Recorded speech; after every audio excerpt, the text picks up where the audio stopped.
कर्मफल। एक संत अत्यंत सरल स्वभाव के थे।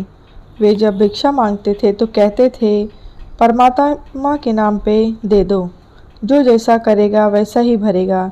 उस नगर में एक कुलटा व्यभिचारिणी स्त्री रहती थी। जब वह स्त्री संत के वचन सुनती थी, जो जैसा करेगा वैसा भरेगा, तो वह सोचती है कि यह संत मुझे तो नहीं सुनाता। उसके मन में पाप आ गया। उसने सोचा कि कैसे इस संत को मार दूं। स्त्री ने 2 लड्डू खूब घी मेवा डालकर आदि बनाए और उनमें जहर मिला दिया।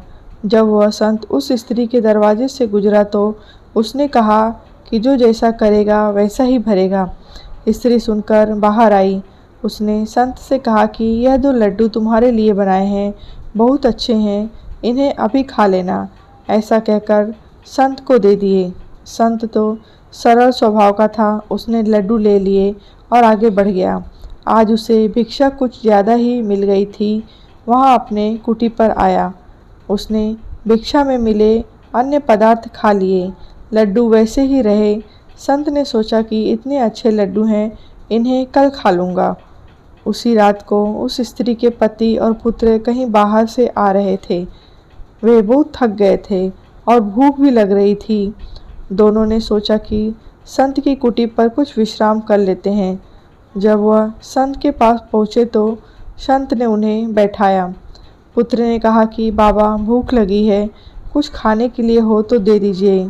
संत ने वे दोनों लड्डू एक पिता और एक पुत्र को खाने के लिए दे दिए।